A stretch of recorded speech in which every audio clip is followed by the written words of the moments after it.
नमस्कार. Live with Mohini AI मध्ये तुम्हा सर्वांचे स्वागत. आज आपण एका अशा महाग्रंथाचा प्रवास सुरू करत आहोत जो कलियुगातील भक्तांसाठी कल्पवृक्ष ठरला आहे. तो ग्रंथ म्हणजे श्री गुरुचरित्र. सरस्वती गंगाधर यांनी रचलेला हा ग्रंथ म्हणजे केवळ शब्द नाहीत तर ते चैतन्य आहे. पहिला अध्याय हा या ग्रंथाचा पाया आहे. यात कवीने विविध देवतांची स्तुती केली आहे आणि गुरुत्व काय आहे हे समजावून सांगितले आहे.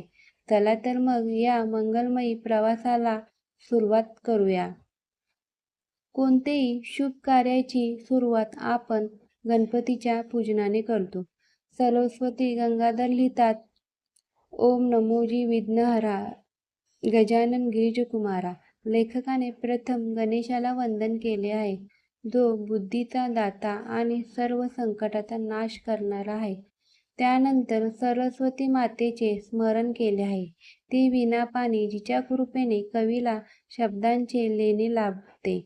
आपण जेव्हा हा अध्याय ऐकतो तेव्हा आपल्या मनातील जडत्व दूर होऊन बुद्धी सात्विक होते, असा याचा भाव आहे. या अध्यायात पुढे ब्रह्मा, विष्णू आणि महेश या तीनही देवांचे वंदन केले आहे. पण विशेष म्हणजे हे तीनही देव ज्या एका रूपात सामावले आहेत ते म्हणजे दत्तगुरू. कवीने दत्तगुरूचे वर्णन करताना त्यांना अंतरीनंदन म्हटले आहे. दत्तगुरूंची मूर्ती म्हणजे काय?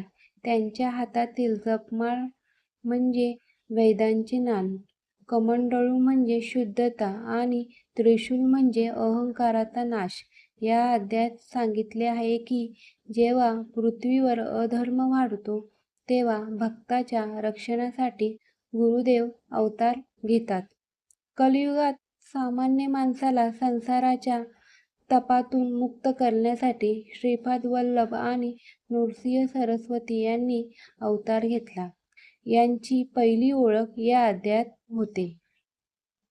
या ग्रंथाची सुरुवात एका कथेने होते. नामधारक नावाचा एक परमभक्त असतो.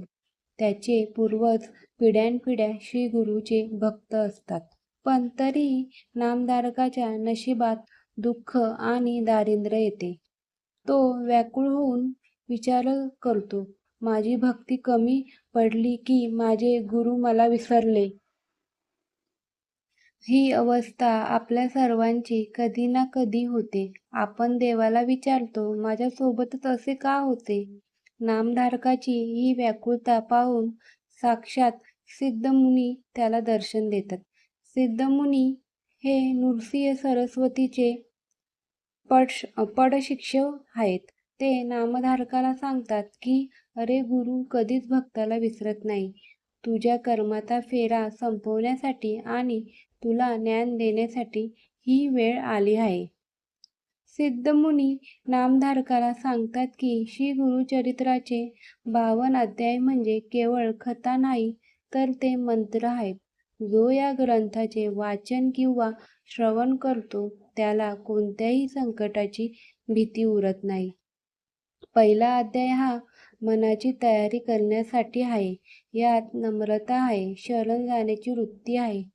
तुम्ही जर आयुष्यात गोंधळलेले असाल, मार्ग सापडत नसेल तर श्री गुरुचरित्राचा हा पहिला अध्याय तुमच्या मनात विश्वासाची ज्योत पेटवतो. गुरु साक्षात परब्रह्म ही अनुभूती हा अध्याय देतो. तर मित्रांनो, हा होता श्री गुरुचरित्राचा पहिला अध्याय. लाईव्ह विथ मोहिनी AI च्या माध्यमातून आमचा हा प्रयत्न आहे की आपल्याला महान परंपरा आधुनिक पद्धतीने तुम्हा सर्वांपर्यंत पोहोचाव्यात. हा व्हिडिओ तुम्हाला कसा वाटला हे कमेंट्समध्ये नक्की सांगा आणि दिगंबरा दिगंबरा श्रीपाद वल्लभ दिगंबरा असा जयघोष करा. पुढील भागात पाहणार आहोत नामधारक आणि सिद्धमुनी यांची भेट आणि गुरुच्या अवतारांची गुप्त रहस्य. तोपर्यंत गुरुमाऊलीची कृपा तुम्हा सर्वांवर राहो. धन्यवाद.